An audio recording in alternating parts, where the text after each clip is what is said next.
UFC 288 this Saturday from the Prudential Center in Newark, New Jersey. In the main event, I would say to crown the greatest bantamweight of all time, Aljamain Sterling versus Henry Cejudo. Of course, there will be discussion with Dominick Cruz, and I am the biggest Dominick Cruz fan you are going to find. But seriously, I think that debate can be made. The winner of Sterling and Cejudo this Saturday is the GOAT at 135 pounds. I know Sterling is a little bit of a stretch for some, but think about it. If Aljamain beats Henry Cejudo, he will be the first bantamweight champion to successfully defend their championship 3 times. So Sterling and Cejudo this Saturday night, and in the co-main event, Belal Muhammad and Gilbert Burns contend, of course, for the welterweight championship. A potential title shot, of course, is on the line. It's likely that it will be Leon Edwards versus Colby Covington next, but the winner of Burns and Muhammad is likely up next for that world championship shot. And folks, if you haven't yet, though, make sure to hit that subscribe button down below for some more MMA here on the channel. Opening up the main card, we have got Daniel Santos taking on Johnny Munoz Jr. in this fight for Daniel Santos. 1-1 in the UFC, coming off a win in his last fight over John Castaneda, beating Castaneda by knockout in the second round with the knee in his first fight, dropping one to Julio Arce by unanimous decision. In the Arce fight, that was in Jacksonville at UFC 273 in April. Arce just goes in there, kind of dominates him on the feet. Daniel Santos really can't get his game going. In the second fight in the UFC, of course, against Castaneda. Castaneda actually drops him in the first round, and Castaneda puts on a really good performance in that first round. You could maybe make the case for a 10-8 for John Castaneda in the first, likely just a 10-9, but still. Santos in that second round comes back, really puts it on John Castaneda, and at the end of the second round, it drops Castaneda and finishes the fight. He'll be taking on Johnny Munoz Jr., a guy who is 2-2 in the UFC. His first fight in the promotion being a loss to Nate Maness, dropping that fight by unanimous decision in 2020. Came back, beat Jamie Simmons by a rear naked choke in the second round, drops his next fight in a minute to Tony Gravely, and then his last fight, a surprise to some, being Ludovic Shoilan by unanimous decision. Goes in there, he dominates. He doesn't really dominate Shoilan. He beats him 327 on two cards. Just Munoz goes in there, outstrikes him. I think Daniel Santos, though, is the better striker in this matchup. I do like Daniel Santos' striking game. Obviously, what we saw in his last fight, the knockout win that he did pick up. I think both these guys are very good in the feet. I think we're going to see, for the most part, just a stand-up affair between these two guys. I don't really think you're going to see much wrestling here. Munoz comes into this fight, and he's always really been a boxer. And for Daniel Santos, the kickboxing is pretty solid out of him as well. Santos coming in currently at this fight at -165. For Johnny Munoz Jr., we've got him at +140. I like the favorite in this one. I'm going to be taking Daniel Santos here in the opener for this card. Again, you look at what he's done so far in the UFC. The winner of John Castaneda is huge in October of 2022. For, of course, Munoz again picking up a win the month after in November against Ludovic Shoilan, but I think Daniel Santos is the better striker. I think he's got more power, and I think he's more versatile on the feet, so that's why I'm going to be taking the -165 favorite in Daniel Santos to go in here and pick up the victory over Johnny Munoz Jr., and I think he's going to get it by knockout. I think it's going to be a back-and-forth fight in the feet, but I think opening up the card here in Newark, New Jersey, Daniel Santos picks up the win. He's going to get it done by second round TKO. Our second fight is the ugly man, Joe Holmes, taking on Claudio Ribeiro in this fight. I think it's interesting Ribeiro is fighting so soon after getting knocked out by Abdulrazak Alhassan on the first card in January of this year on the Strickland Imavov card. I mean, Abdulrazak Alhassan goes in there, he finishes Ribeiro early in that second round, and for Ribeiro, again, 4 months later, he will be turning it around, and he'll be taking on a guy in Joe Holmes, who, given is 1-2 in the promotion, and who likely needs this victory to stay in the UFC, because when we look at what Holmes has done, he wins on Dana White looking for a fight in 2021. Before that, he won the Contender Series against Sean T. Barnes. He gets a shot in the UFC, loses to Jamie Pickett, beats Alan Amadovsky, but Amadovsky, again, not a very good UFC fighter. Holmes drops him, then finishes him on the ground with a rear naked choke in the span of a minute, and then drops his next fight to Junior Park by submission in the second round, a fight that we kind of thought was going to go that way. Junior Park was a pretty sizable favorite in that fight, and now Joe Holmes runs into Claudio Ribeiro. I would be concerned for Ribeiro if Joe Holmes was a massive power puncher. The guy is a decent boxer, but primarily Joe Holmes is looking to win fights on the ground. And for Claudio Ribeiro, this guy does not look to take fights to the ground either. He is going to try to go in there and he's going to try to knock you out. But I will make the case, I think there's a very good chance Joe Holmes wins this fight. You look at the odds for this one, you got Ribeiro at -190, you got Joe Holmes at +155.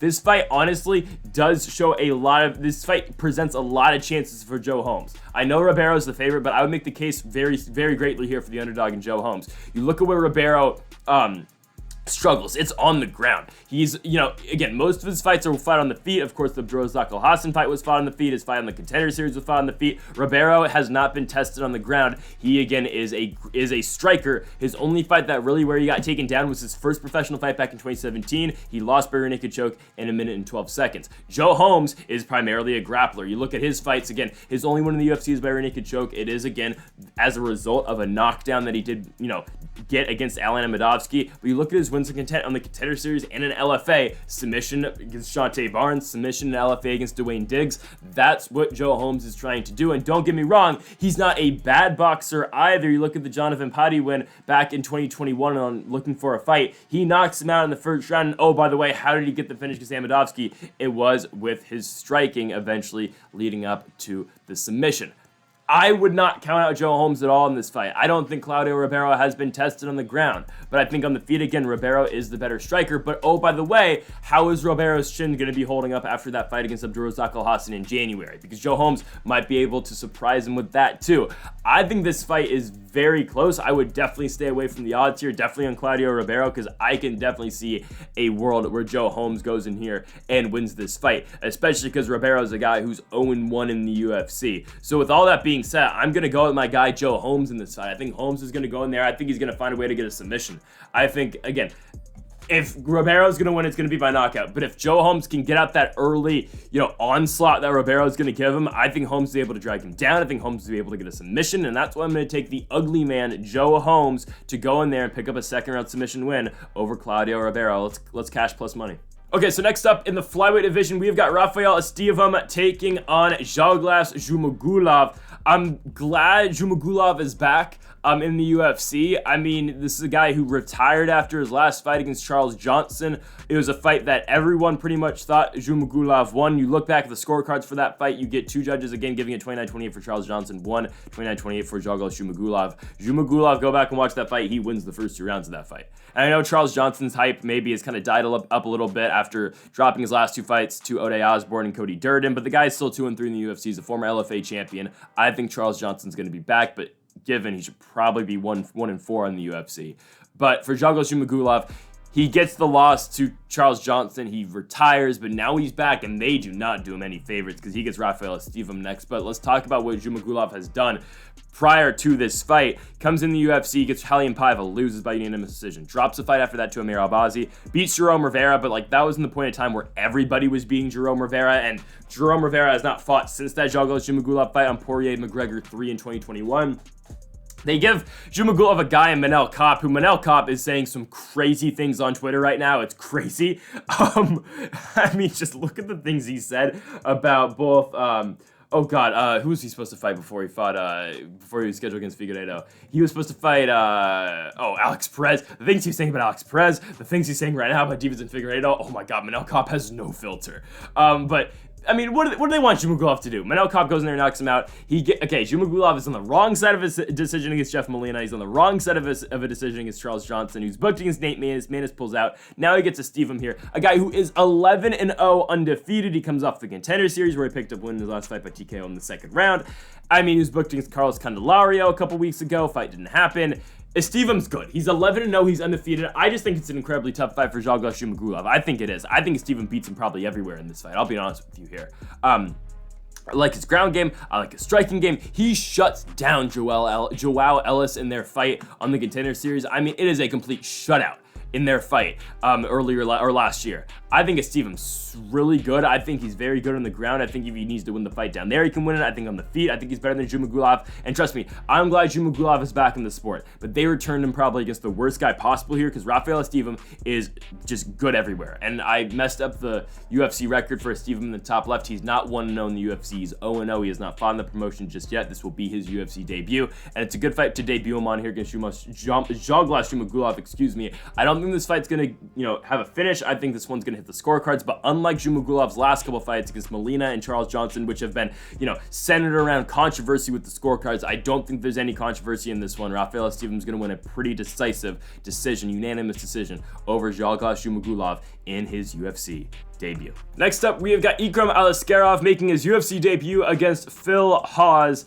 Has Phil Hawes' nickname always been No Hype? I I don't think it's been, but maybe it was against when he fought Dolidze. I don't know, but that's really not a good nickname to have because, like, why would you want no hype? I don't, whatever. All right, Phil Hawes gets Ikram Aliskerov in this fight. For Aliskerov, he is 13-1 professionally. The one loss, Hamzat Chimaev, losing at Brave CF 23 in 2019. It's a fight where Aliskerov is, you know, he's given Hamzat a little, he's really not giving Hamzat too much trouble. It was supposed to be Hamzat's toughest fight, and Hamzat knocks him out cold in the first round. I mean, it's a very telegraphed jab that Aliskerov throws, and boom, big uppercut by Hamzat. Hamzat knocks him out cold. But other than that, Aliskerov is, undefeated other than the Hamzat fight. And his Sambo game is really good as a whole. There's a reason he's in his UFC debut against a guy in Phil Hawes who is 4-2 in the UFC, and Aliskerov is a -210 favorite. He's coming off the win on the Contender Series, the win over Mario Souza. He beats him by Kimura in the first round. It's a fight where Aliskerov, he's a -625 favorite in that one. It was a pretty obvious pick in that one. Aliskerov first round submission. He goes in there and he just submits him right away. And then before that, he fought, this is where I was made real familiar with Aliskerov. I've heard of him because I watched fights for Hamzat Chimaev before his UFC debut, but really where I was made aware of Aliskerov, the Dennis Tulin fight, but really the Noshan Burrell fight at Eagle FC 46. He beats him by unanimous decision. Honestly, nothing special, but Aliskerov goes in there and just wrestles him. He's going to get Phil Hawes. Now, Phil Hawes is a guy who has not been taken down yet in the UFC, because normally Phil Hawes is doing that to guys. That is what makes this fight really interesting, and I think, because Phil Hawes, again, never been taken down in the UFC, and he's taken on some solid wrestlers. Jacob Malkoun's a guy who goes in there and wrestles a lot of guys. Duran Win, even Roman Dolidze. I know Dolidze knocked him out, and Malkoun got knocked out in 18 seconds by Phil Hawes. But Hawes has never been taken down. 100% takedown defense rate so far in the UFC. And now he's taking on a guy who relies on the takedown to win fights. That's what makes this fight really intriguing. I told you to stay away from the fight between Claudio Ribeiro and Joe Holmes. This is another fight I would stay away from as well, because Phil Hawes, he has been getting chinned recently. This is kind of what's been happening to him. He's got the win over Jourdain win in between his two knockout losses to Chris Curtis and to Roman Dolidze. But other than the fights that he's been chinned in, Hawes goes in there, he wrestles guys. He beat Nasruddin Imavov back in 2021. He beats Kyle Dawkins in 2021 as well. And then he just runs into Chris Curtis. He runs into Roman Dolidze. But Curtis and Dolidze, let's be honest with ourselves, are top 15. Dolidze is a top 10 guy. Curtis, I would say, is a top 15 guy. But two really good fighters in the UFC. I mean, this is interesting, because Hawes, he's got power. And if, Aliskerov is if he's gonna strike with Phil Hawes, he's likely gonna get knocked out. If he cannot find a takedown, he's gonna get knocked out.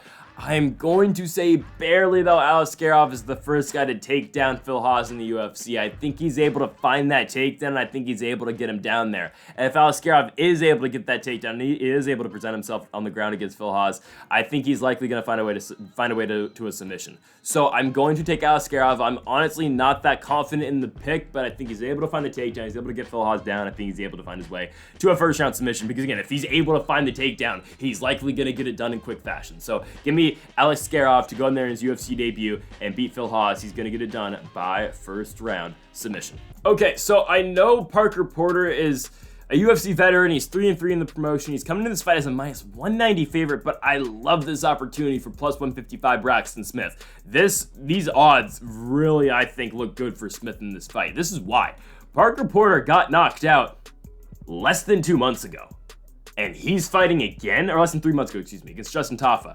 At UFC 284 in Australia, of course, Mahasha Volkanovski. Parker Porter just got knocked out, and he's coming back, and he's fighting again against a guy in Braxton Smith who, again, technically striking-wise, and as a striking game as a whole, he might not be better than Parker Porter. But he's a heavyweight fighter who has got heavy hands. He's going to be able to finish Parker Porter if he connects clean, because Parker Porter, again, just got knocked out. I'm not saying that Braxton Smith, whose nickname is, get this, yes, the beautiful monster, hits harder than Parker Porter. I don't think that, or not Parker Porter, I think he does hit harder than Parker Porter. I'm not saying he hits harder than Justin Tafa, obviously, right? Because Tafa hits very hard. That's fair. But in a situation like this and in a setting like this where he's taking on a guy in Parker Porter who just got knocked out, the opportunity is so there for him. And at +155, I think we're judging these odds about, giving these two guys, if you just, as their technical skills. But in a heavyweight fight, you really don't need technical skills. And when you're fighting a guy who just got knocked out less than 3 months ago, you don't really need technical skills. All you gotta do is put some power in your shots and put him the hell out. And for Parker Porter, again, he is not a necessarily power puncher at 265 pounds. He's really not. He's going to be one of those guys who's kind of just going to beat around the bush, and he's just going to kind of, circle you and just... He's going to try to win a fight by decision. All of his 3 wins in the UFC when he went on his 3-fight winning streak against Josh Parisian, Chase Sherman, and Alain Baudot, they were all by decision. He comes in after that. He gets submitted by Jairton Almeida in the first round, who's going to be in a main event next week in North Carolina against Jairzinho Rozenstruik. And then he gets dropped by Justin Tafa, loses the fight. I believe that was on a main card at UFC 284. But now we get Parker Porter and Braxton Smith.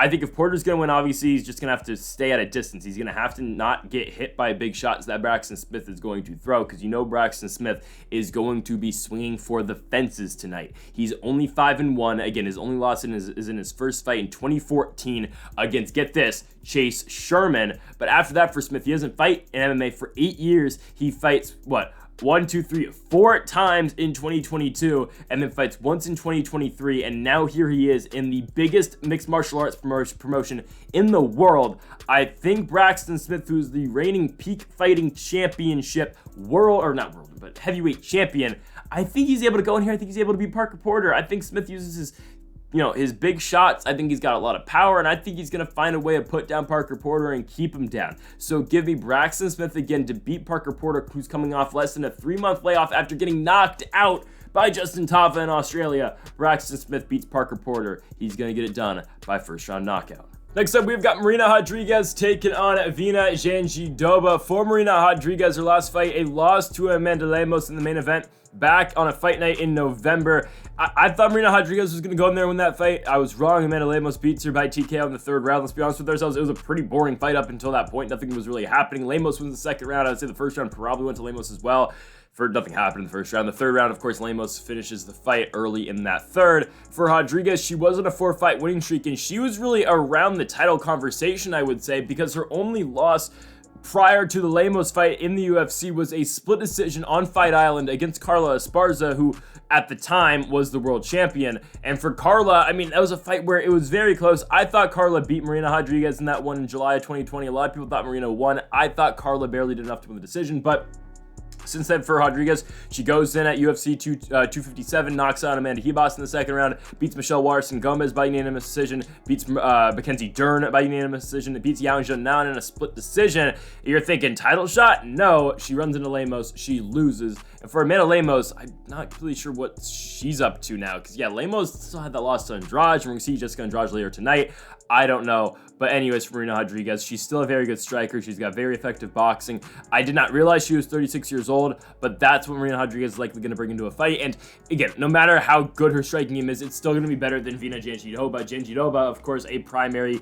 That's all she does. She is a jiu-jitsu player. She is going to try to take you to the ground. She's going to try to ground you. This fight is 100% dependent on it if Virna Jandiroba can take down Marina Rodriguez, because there's fights where she's not able to do that. Of course, her power, she does have sneaky power. She knocked down Amanda Ribas back at UFC 267 in Abu Dhabi, but for the most part, it is going to be Virna Jandiroba trying to take you down, and it's going to be Virna Jandiroba trying to submit you. It's just dependent on if Marina Rodriguez keeps this fight standing or not, because really that's all I can say for this fight, because Rodriguez, no matter what, has better striking game. Jandiroba's got the better jiu-jitsu game, but wrestling-wise, this is where this fight is going to be won and lost. It is dependent on if Virna Jandiroba can take down Marina Rodriguez or if she can't. I don't think she's able to. I think Rodriguez is able to keep this fight on the feet. I think Marina Rodriguez is able to keep this fight standing. And I think if this fight remains standing, Rodriguez is probably going to win this fight very easily. It's just a matter of if she can get a finish or not. I don't think she is able to, because Jandiroba is pretty tough and can take a lot of damage. So I think Marina Rodriguez will win, but I think she'll win it by decision. I think the -135 favorite looks good in this one for Marina Rodriguez. Again, ran into a tough fight in her last one against Lemos. I think she's able to bounce back, pick up the win against Virna Jandiroba, and get back in the win column. So give me Marina Rodriguez to win. I like her to win by unanimous decision. Our next fight is Chaos Williams and Ronaldo, the UFC debut actually of Ronaldo Bedoya here in this fight. And for the Peruvian fighter in Ronaldo Bedoya, this guy's coming off a win in his last fight in 2022. It's been a while. For the Fusion FC Interim Welterweight Championship, he wins it by Darce choke in the 2nd round. This is a promotion in Peru. I'm interested to see Bedoya in this, spot, because he's been scheduled for a lot of fights over the last 4 years. He's been scheduled for about 10 fights in the last 4 years, and he's only had 3. I mean, I don't think a lot of them are his fault. Actually, no, a lot of them are his fault. He has dropped out of a lot of them. Anyways, he's finally getting the shot in the UFC. He's getting a guy in Chaos Williams here who is a very tough level, entry-level fighter in the UFC. But, okay, this reminds me of a fight we saw last week on the Ricky Simón and Song Yadong card. I was looking at Fernando Padilla versus Julian Erosa as a fight where, okay, this is a fight way too quick for Padilla. Why they give him a guy like Julian Erosa just like this? This is ridiculous. And all of a sudden, well, Padilla goes in there and knocks out Julian Erosa in the first round. Was it a early finish or early stoppage against, Erosa? Sure. Was Erosa probably going to get finished later in the round? Maybe, but still, you don't know because the referee did not give Julian Erosa that chance to fight back. But I feel like this is the same kind of format, given Padilla was just a slight underdog in that fight against Julian Erosa. Bedoya is a pretty sizable underdog in this fight against Chaos Williams, because for good reason. Chaos Williams, a guy who's 4-2 in the UFC. His last fight drops a close fight to Randy Brown's fight that people thought Chaos Williams won. It's how you score that first round, really. It's how you score the third round. The only round that I think is clear is Randy Brown winning the second. But before that for Williams, back-to-back wins, knockouts against Miguel Baeza, and then a unanimous decision victory over Matthew Semmelsberger. A loss to Michel Pereira before that, and then 2 wins back-to-back in his UFC debut against Alex Morono, and then a finished win over Abdulrazak Al-Hassan back. That crazy knockout where Abdulrazak Al-Hassan was seriously knocked out for like 4 minutes on that Felder Dos Anjos card back in November of 2020. So, Chaos Williams has the power, and how does Bedoya win this fight? I think he's going to have to wrestle Chaos Williams, because he's not going to beat him on the feet. But, Chaos Williams has only been taken down twice in the UFC because no one really tries it all that often. Michel Pereira did it a couple times back in late December 2020 on that Wonderboy Thompson and Jeff Neal card. I don't think Bedoya is really going to be able to take down Williams, and if he's not able to take him down, well, I think Chaos Williams is going to be able to go in there. I think Chaos Williams is going to be able to just outstrike him for 15 minutes if it does get there, because I really don't think it's going to get there. I think Chaos Williams is going to knock him out, and I think he's going to knock him out pretty simply here, because I just don't think Bedoya's got a striking game to stay up with Williams. I don't think he can trade shots with Williams power for power-wise. This seems like a fight just to get Chaos Williams a win here. Coming off his loss against Randy Brown, it's a shot to get him on a pay-per-view format and get him a win. Give me Chaos Williams to beat Ronaldo Bedoya in Bedoya's UFC debut. I like Williams to go in there and win by first round knockout. Next up in the light heavyweight division, we have got the African Savage, Kennedy Nzechukwu, taking on Brown Bear Devin Clark. For Nzechukwu, his last fight, his first spot in a UFC main event, given it was not the scheduled UFC main event, in November of 2022. It was originally supposed to be the main event, Derek Lewis versus Sergey Spivak. Obviously, that was a fight that got ran back in, I believe, February, where Spivak wins, of course, by first round submission. When, by the way, at 12:30 in the morning, West Coast time, on the East Coast at 3:30 in the morning, but that's besides the point. It was in Las Vegas, by the way. Anyways, Kennedy Nzechukwu versus Ion Cutelaba as a main event. It was supposed to be a co-main. Anyways, it gets transformed into a main event. Nzechukwu goes in there and beats Ion Cutelaba. He finishes him in the second round. We talk about it every time Nzechukwu fights. We talk about it every single time the Nigerian-born fighter fights. He is a slow starter. Now fighting at a 47 man in Dallas, Texas.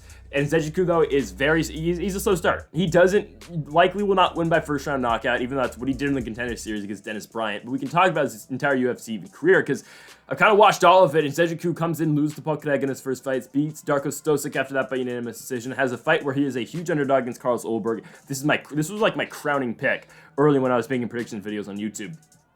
UFC 259, Blachowicz Adesanya. You're looking at Nzechukwu like a plus 230 something underdog, right? I picked Nzechukwu to win the fight. Carlos Ulberg starts really well. It was the comeback of the year in 2021. Ulberg outstrikes Nzechukwu 83-38 in the first round, and Nzechukwu comes back and knocks him out in the second. It's a tremendous win for Nzechukwu, and now Kennedy Nzechukwu after that runs into a guy, Danilo Marquez, the fight that he beats Marquez pretty easily. He loses to Da Un Jung after that by knockout in the first round.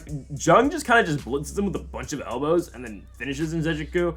And then after that, Nikolai Negumereanu barely beats him by split decision. It's a fight that I thought Nzechukwu won, but, scorecards, whatnot. Or it should have been a draw, I think. I think it should have been a draw. Yeah, that fight should have been a draw, because I believe a point got taken away from Nzechukwu. I think that's what happened. I need to rewatch that fight. Nzechukwu beats Carl Robertson after that. It was a fight that we kind of knew how that was going to go. And then he beats Ion Cutelaba in a co-main event that turned into a main event after that in November of 2022. He's taking on a guy in Devin Clark here who's coming off a win over the aforementioned Da Un Jung, a guy who has beaten Nzechukwu. Dawoon Jung loses to Devin Clark by unanimous decision. Clark really uses his wrestling effectively in that fight. Dawoon Jung wrestled 2 with him, and that's something Kenny Nzechukwu is going to have to worry about in this fight with with Devin Clark. It's going to be the wrestling game, because Clark's going to go to the wrestling game against Nzechukwu, but Nzechukwu, recently, he's been the one taking down his opponents. I would just primarily look at the Carl Roberson fight, but he's not an easy guy to take down at all. Before that, for Clark, before the Dawoon Jung fight, so lost to Asmat Mirzakhanov. He loses by 3rd round TKO. He beats Will Knight before that, drops one to Ion Kutelaba, gets a fight in a main event spot against Anthony Smith, loses by arm triangle choke in the 1st round, and so far and so forth for Devin Clark. He's been in the UFC for a while. This will be his 16th, believe it or not, 16th fight in the UFC for Devin Clark. I think Kenny Nzechukwu wins. I don't think Clark's able to finish him on the ground. I don't think Clark's able to get him to the ground. So if he's not able to do that, I think Nzechukwu keeps this fight standing. And I think Kenny Nzechukwu goes in there, and I think he goes in there and outstrikes Devin Clark. But he is a slow starter, and I think it's going to happen later in the fight. I think Clark will probably take the first, but Nzechukwu, like he always does, will turn it on in the second, and he's going to finish Devin Clark. Give me a 2nd round finish win for Kenny Nzechukwu. Next up in our featured prelim, we've got Drew Dober taking on Matt Frevola. For Drew Dober, this man has been on a roll recently. 3 straight wins over the likes of Terrence McKinney, Rafael Alves, and Bobby Green. The power has really shown out of Drew Dober as of late after dropping back-to-back fights the likes of Islam Makhachev and Brad Riddell. For Dober, he's taking on a guy here, Matt Frevola, who was on a back-to-back first-round finish streak. His first fight in 2022 was a win over Renato Valdez, beating Valdez in Anaheim at UFC 270 by TKO in the first. And then his last fight in 2022, his second fight, UFC 281, knocking out Atman Azaitar in the first round by knockout in Azaitar's return fight.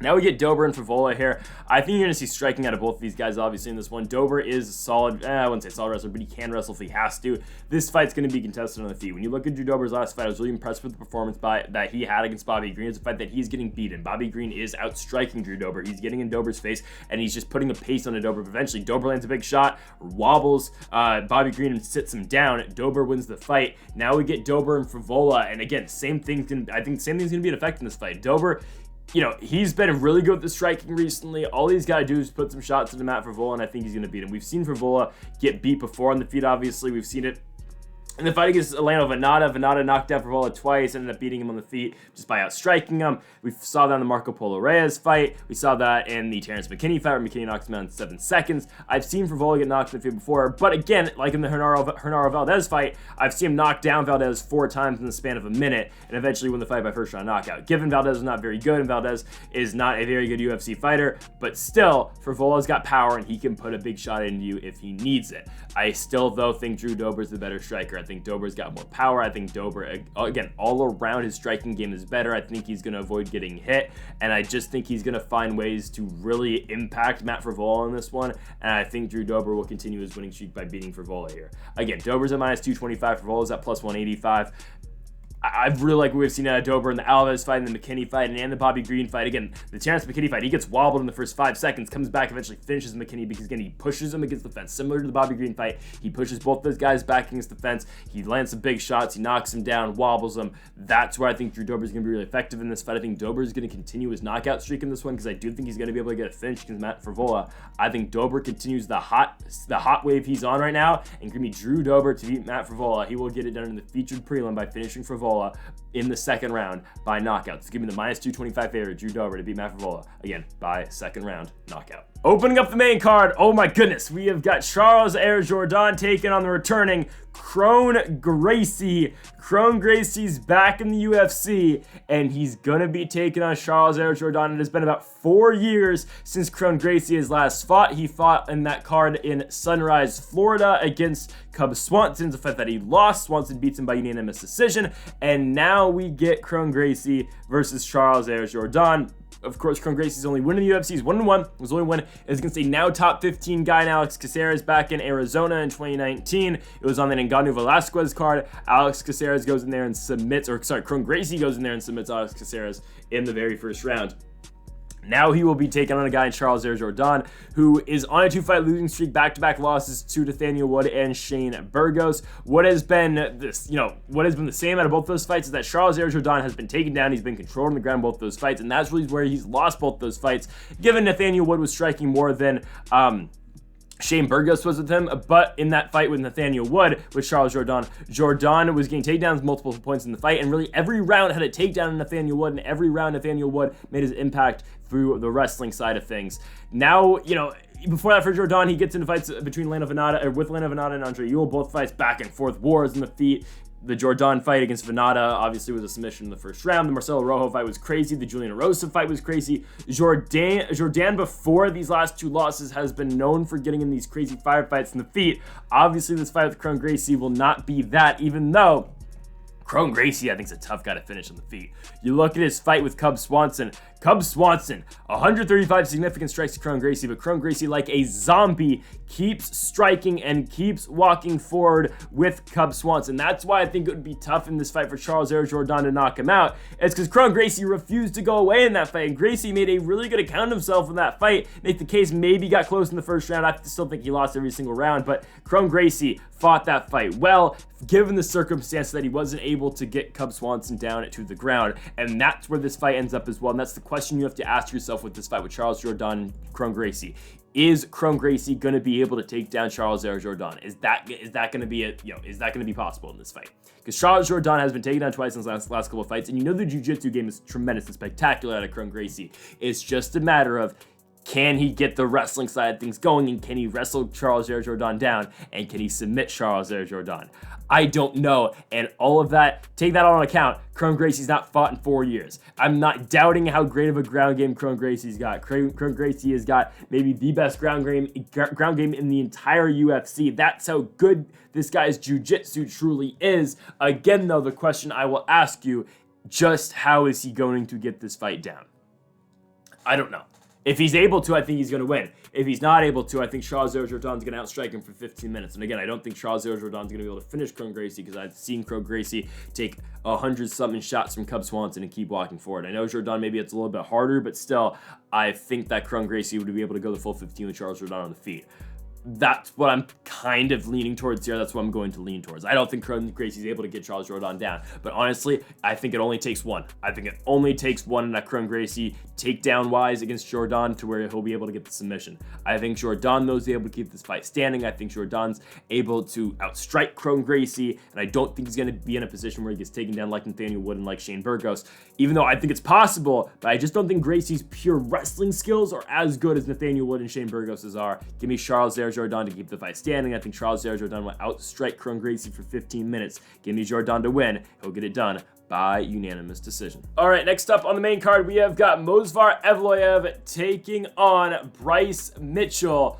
What a fight, because Bryce Mitchell, coming off his first loss, is a fight where he gets submitted by Ilia Topuria. It's a fight where Topuria kind of just goes in there and dominates. I kind of thought Topuria was going to go in there and win, and yeah, Topuria does a really good job. And the first round, honestly, it's kind of close to the second round, is where Topuria starts to take over, and Ilia Topuria ends up winning that fight again by arm triangle. We thought that Topuria was a better striker. We thought Topuria was a better wrestler, or not wrestler, but had an all-around better ground game, and that's what happened in that fight.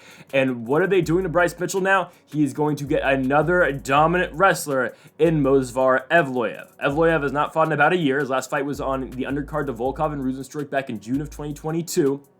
Evloev is back.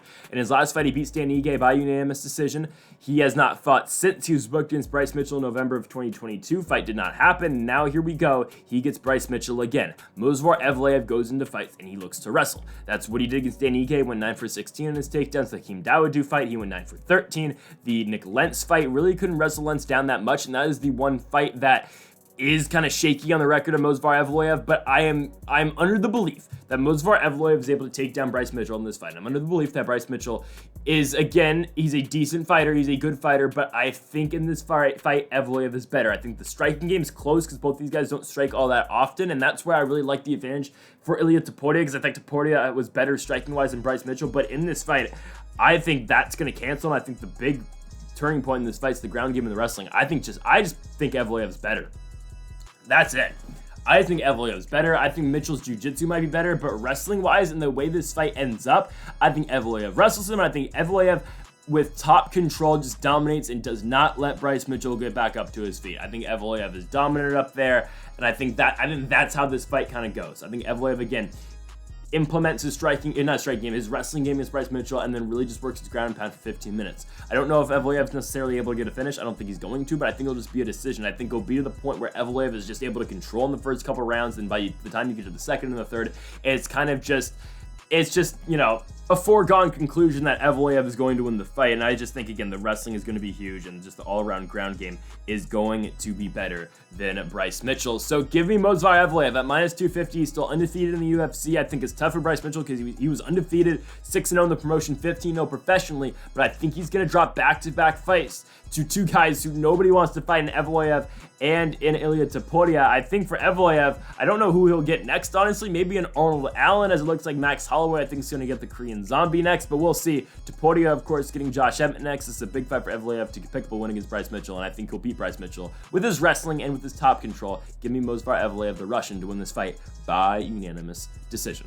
Next up, we have got Jessica Andrade taking on Jourdain in this fight. For Jessica Andrade, I think, honestly, what we're going to roll through this fight after this fight's over, I think what people are going to be saying is, wow, just how good is Erin Blanchfield? Because Erin Blanchfield in her last fight beats Jessica Andrade in a main event spot February 18th, and the first round's close. Back and forth first round of the feet, but Erin Blanchfield outstrikes Jessica Andrade in that first round. Andrade hits Blanchfield with some huge shots, but Blanchfield stays on her feet, and in the second round, Andrade gets taken down by Blanchfield, and immediately Blanchfield locks in a rear naked choke after taking the back, and Erin Blanchfield wins the fight by submission. And that was coming off of 3 straight wins that Jessica Andrade had gotten after losing her championship opportunity to Valentina Shevchenko. Andrade beats Cynthia Calvillo, beats Amanda Lemos, beats Lauren Murphy in fights that she looked dominant in all 3 of them in.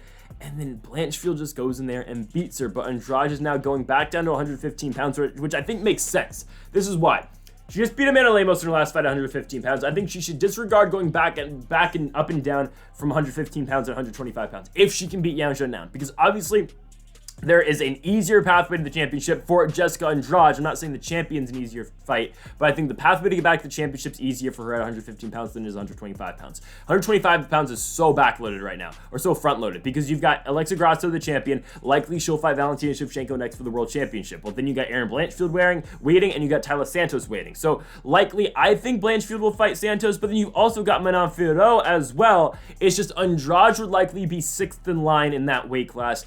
At strawweight, if she beats Yang Jourdain, she's easily within the next 3. She's like top 3 in the weight class and one of the next challengers for the championship. Who, oh, by the way, Weili Zhang won the championship in November and just kind of disappeared ever since. You look at the top of the 115-pound weight class.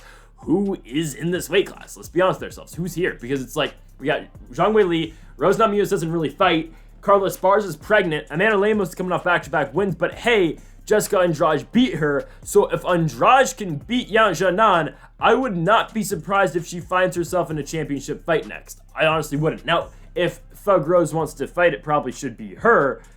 But hey, if Andrade can beat Yang Jourdain, she'll likely get the title shot. But Yang Jourdain's good. Her last fight, she, gets out of the ground game out of Mackenzie Dern. She goes in there, she outstrikes Mackenzie Dern to victory. She loses to Marina Rodriguez before that. She loses to Carla Esparza before that in the fight where Esparza finished her in the second round of the ground.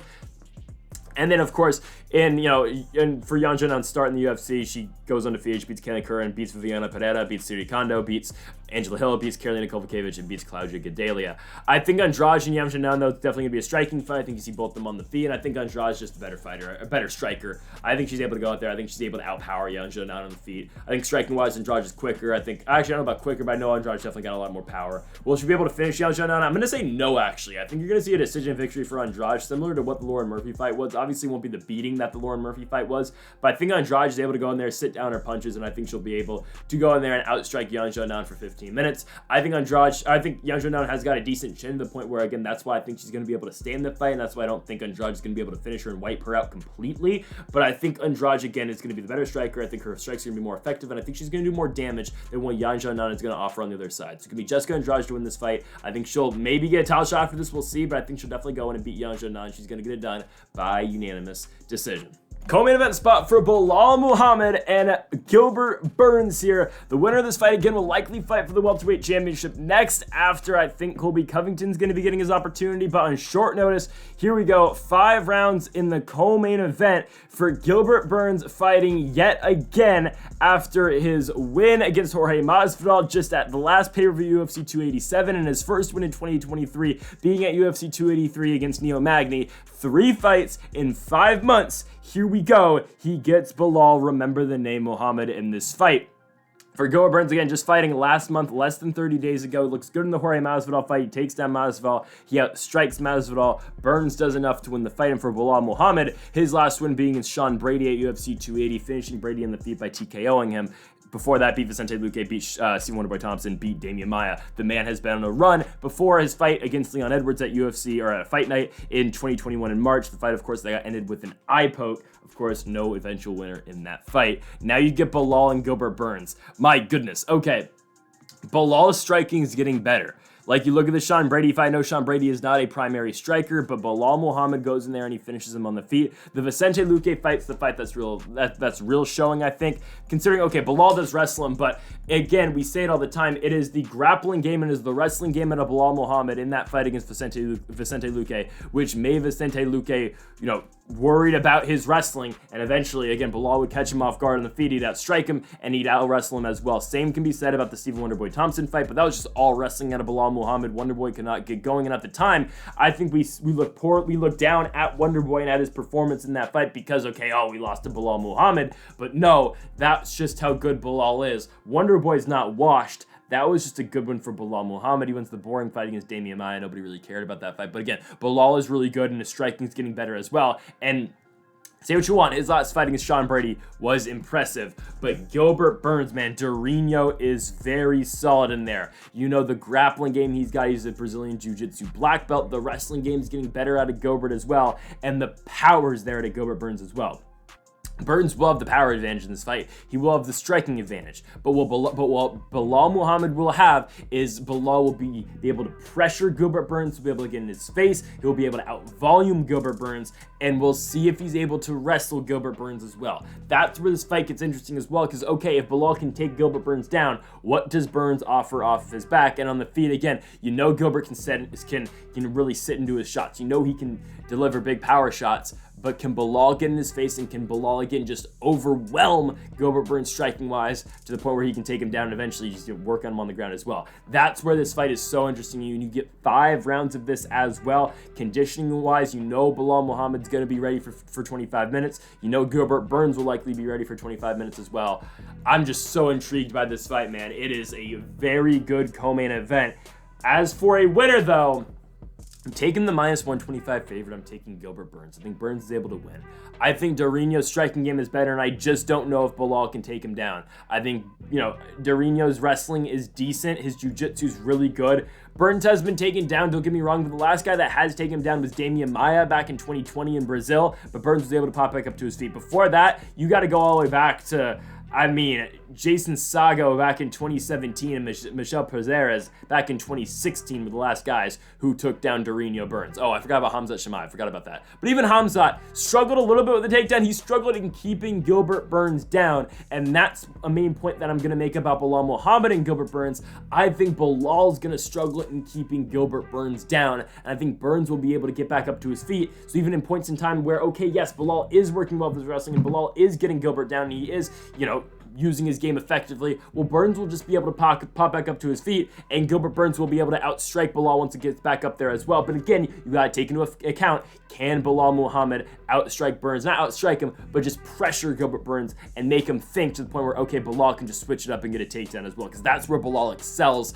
I am, though, gonna take the favorite in Gilbert Burns. I'm gonna take Dourinho to win by I'm gonna take him by knockout. I'm gonna take Gilbert Dourinho Burns to win this fight by 4th round TKO. I think it goes late in the fight, but eventually Dourinho is going to find that big shot, and again, after an accumulation of damage, Gilbert Dourinho Burns is gonna beat Belal Muhammad, and he's gonna get it done by 4th round TKO, even though, again, Belal keeps proving me wrong, and Belal Muhammad keeps on winning fights. I think Gilbert Burns is able to do it. I got Dourinho to win this fight. I like him to win this one by 4th round TKO. Give him the title shot after the winner of Leon Edwards and Colby Covington. Main event time. for the Bantamweight Championship of the world, we have got the Funkmaster, the reigning defending champion, and Aljamain Sterling defending his championship against Triple C, one of the greatest combat sport athletes of all time, in Henry Cejudo. We have not seen Cejudo in 3 years. His last fight at UFC 249 in Jacksonville, the win over Dominic Cruz in the second round. He comes back to regain what he never lost in the Bantamweight Championship against Aljamain Sterling. But what has happened in the Bantamweight division since Henry Cejudo vacated the championship after beating Dominic Cruz? An interim championship fight was created between Petr Yan and that was for the interim championship later, but Petr Yan and Jose Aldo. Yan wins by 5th round knockout. In his first title defense, he takes on the Funkmaster and Aljamain Sterling. Of course, Aljo wins by DQ. They rematch at UFC 273. Aljo beats Yan by winning the first 3 rounds by split decision. Aljo defends the championship against TJ Dillashaw, finishes him in the second round by TKO, and here we go, Aljo versus Cejudo. What about? I mean, what a fight. This is going to be good, because everything involved in this fight. Cejudo, when he left the sport, became such a good striker to the point where it was catching up with his wrestling. Obviously, it's never going to catch up to his wrestling because that's how good of a wrestling game Henry Cejudo has got. Of course, a former Olympic champion, Olympic gold medalist in wrestling. It's never going to catch up to what he's got wrestling-wise. But Cejudo's striking has gotten so much better over the years. The knockout win over TJ Dillashaw, the win over Marlon Moraes, the knockout finish with the big, the incredible timing on the knee that he landed against Dominic Cruz at UFC 249 in his final fight to now, Cejudo's striking is getting better. To the point where I think Henry Cejudo will have the striking advantage over Aljamain Sterling. I think Aljo's striking gets underrated. I think Aljo is a better striker than people realize. I think look at his fights that he's got with Petr Yan. The first fight with Petr Yan, given, okay, Aljo loses. Let's be honest. Aljo was going to lose that fight. Don't forget, though, that fight was 2-2 going into the 5th. It was. Yan won rounds 3 and 4, but rounds 1 and 2, those were won by the Funkmaster. And we can talk about Yan being a slow starter, and we can talk about how Merab Dvalishvili would end up going on to beat Petr Yan after Aljo didn't, even Sean O'Malley. But Aljo wins those first 2 rounds, I think. And the 3rd and 4th, of course, go to Yan, but hey, there was always that 5th round. Yes, Yan was likely on his way to win 3 rounds to 2, but don't forget how close that fight was. I think it just gets, I think that fight gets overplayed because, how Aljo was in the state he was when he did get DQ'd or when he did win by disqualification. But when you look at the final stat numbers, I know the stats aren't everything. Aljo still outstrikes Yan in that fight 97-86. He actually gets outstruck in the second fight against Petr Yan 62-63. Obviously 10 point scoring system in each round. First round goes to Aljo, second round goes to Aljo, third round goes to Aljo, rounds 4 and 5 go to Yan. I think that was a pretty easy one to score. I think a lot of people wanted that fight for Yan. They said the first round went to Yan. Go rewatch that first round. Aljo outstrikes Petr Yan in the first round, and rounds 2 and 3 are all Aljamain Sterling, the human backpack, for a reason. And hey, the fight against TJ Dillashaw. We can talk about TJ having a broken arm or whatever and the shoulder being messed up and it popping out of place every 5 seconds. What you can't deny, though, is the wrestling doesn't really affect itself all that much in that. I know once the fight does get to the ground and how TJ posts up with the arm. But don't forget early in that fight how easily Aljamain Sterling is able to get the takedown. That's before Dillashaw's shoulder popped back out. I know TJ did not do glove work or mitt work, pad work, whatever, before that fight at all. But the wrestling shouldn't change itself. And Aljo was really able to get the takedown very easily in that fight against TJ Dillashaw. My question in this one is, though, is Aljo able to take down Henry Cejudo? The only man to take down Henry Cejudo in the UFC, there's only one, is Demetrius Johnson. And it's in the second fight, the one that I still think Mighty Mouse won. It was scored for Henry Cejudo. You go rewatch that fight. I hate the scorecards. I hate them. I think Mighty Mouse obviously wins the first round. The second round, I think Cejudo wins. The third round, Mighty Mouse gets. The fourth round, Cejudo gets. The fifth round, I would give to Demetrius Johnson. I think Mighty Mouse wins 1-3-5 in that fight. You can see the case for 1-2-3 for Demetrius Johnson as well. I think Mighty Mouse goes out there and I think he wins that fight. Don't love the scorecards. It was split, obviously, but that was the only fight where Henry Cejudo has been taken down. Demetrius Johnson took him down, I think it was in the fifth round. Mighty Mouse got him? No, Mighty Mouse got him in the third round. He took him down. This is probably his best round of the entire. His best round is the first round. Because after the first round, you're thinking, okay, it's just going to be another easy Mighty Mouse victory. It wasn't. But will Aljo be able to take down Henry Cejudo? I don't know. Because what Henry Cejudo are we going to get? Obviously, the picture on the screen right now is a very old Henry Cejudo. This is, I think, Henry Cejudo before probably the Wilson Heist fight, I think back in 2017. I think that picture's been taken 6 years ago at this point. That was on Nunez Shevchenko 2 at UFC 215. But I just don't know what Henry we're going to get. Has Henry really been training for the last 3 years, or has it just been all talk? And has he just been promoting his fight for the last 3 years? Because Henry's path after this is pretty simple, and I think Aljo's path is pretty simple as well. The winner of this fight will likely fight Sean O'Malley, and the winner of that, if whoever Aljo or Henry can get past Sean O'Malley, like I think we're expecting them being able to, the winner goes up and challenges for the 145-pound championship, likely against Alexander Volkanovski after Volkanovski fights Yair.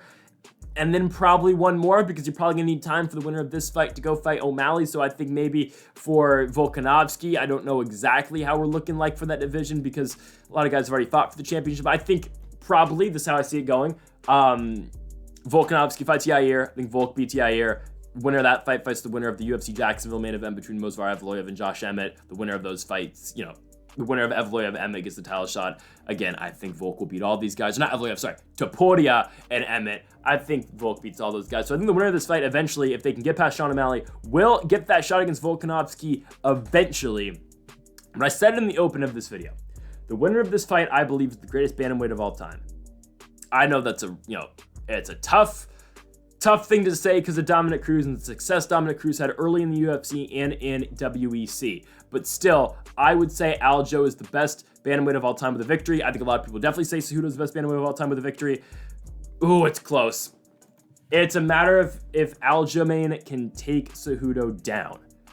Because Aljo's huge for this weight class. Let's not get that twisted. Aljo walks at, what, 170? He is massive. We talked about how big Ricky Simone is for the weight class. Aljo's even bigger. Sterling is a huge bantamweight. He walks in, of course, in the octagon 135, or no, he walks to the scales 135 pounds. By the time that guy gets rehydrated, you're looking at probably around 150. He's huge for the weight classes. Aljamain. Cejudo is going to be pretty big as well, but I think Aljo's going to have the size advantage. I think Aljo's going to have the strength advantage, and that's why I'm taking the Funkmaster to retain the championship here. Give me Aljamain Sterling. I think Sterling's going to beat Cejudo here. I think he's going to be able to take down Cejudo. I think he'll be the second guy in the UFC to do so. I think Cejudo is going to be put in tough spots in this fight. I think striking-wise, sure. I think Cejudo is slightly better. But what Cejudo are we really going to get here? Are we going to get a Cejudo that's been trained for this fight? Are we going to get a Cejudo that's ready for Aljamain Sterling? Or are we going to get a Henry Cejudo who's here just to cash a paycheck and who's here to get some money before he officially retires? What Henry Cejudo are we going to get?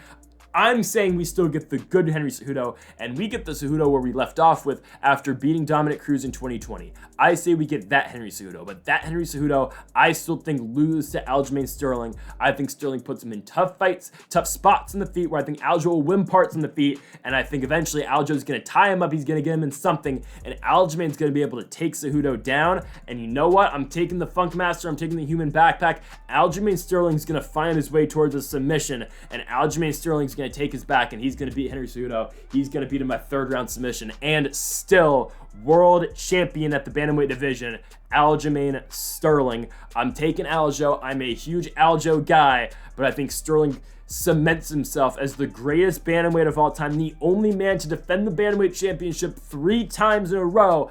Aljamain Sterling does it against Triple C. He's going to get him down. He's going to take his back, and the human backpack is finally going to get that rear naked choke finish, the first one since his win over Corey Sandhagen in their title eliminator back in 2020. Aljamain Sterling retains the championship, and still Aljamain Sterling third round submission. So folks, thank you for watching our UFC 288 predictions here on the channel. If you haven't yet though, make sure that subscribe button down below for more. We'll be back next week for UFC Fight Night North Carolina on ABC in the main event. Jairzinho Rozenstruik will be taking on Jaitan Almeida in the heavyweight division. In the co-main event, Anthony Smith versus Johnny Walker. You're not going to want to miss that card next week, folks, from the Spectrum Center, where we will be breaking it down, of course, from Charlotte, North Carolina. If you haven't yet though, make sure to hit that subscribe button down below. Leave a like if you did enjoy the video. Thank you for watching. Oh my goodness, I cannot talk. Thank you for watching, and Mamba forever.